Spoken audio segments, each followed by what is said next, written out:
my S&box and Source Filmmaker enthusiasts that are really interested in S&box, I have some news for you. It's going to be really good. So we got some new updates in relation to the timeline feature. Now, before we get into this news, I do want to inform people who might not even know what the timeline feature is and why so many people are very excited for this feature. So first off, timeline is basically Source Filmmaker built right into S&box. But later I decided to show off this feature that was being worked on in the last hack week that was held at FacePunch. Originally, the Source 2 Filmmaker was a part of S&box before they decided to switch to the new scene system and was removed with the end goal of replacing Source Filmmaker with this new system. But the entire purpose of timeline is you're able to animate properties with keyframes like you normally would with Source Filmmaker. And it's possible to also animate any property, which is kind of insane if you think about it. But another purpose of making the timeline was to integrate it directly into S&box without it being a separate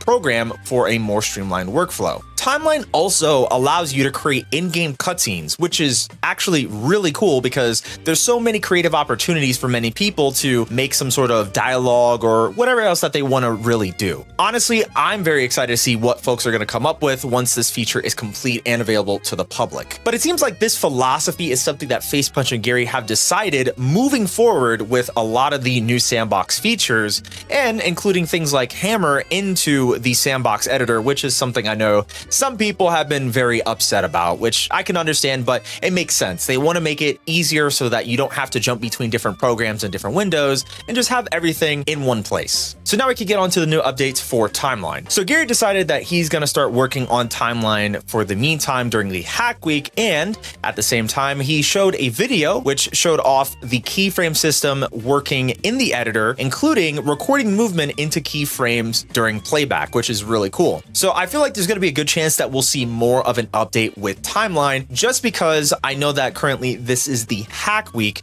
and most of the time they always do a blog post right after to show all the different things that they've been working on. But this one is probably going to be one of the most exciting because it brings more of the Source Filmmaker features to S&box, which is something I know a lot of you guys have been interested in since FacePunch and Gary working on this game and also getting access to the Source 2 development kit. Unfortunately, there was no mention of when this feature will go out, as it's currently being worked on as of this video, so I guess we'll just have to wait. So honestly, in my opinion, the possibilities for this are going to be insane. With cloud assets that you can take from the S&box website, like maps, models, sounds, everything. The fact that you're able to take that and then utilize timeline for animations is going to be so dope. It feels like with S&box at this point, now we have a multi-use case scenario for S&box. So we not only have it for game creation, a platform itself, and also utilizing it to export your games, but we have the option for people to make animations if they want to, machinimas.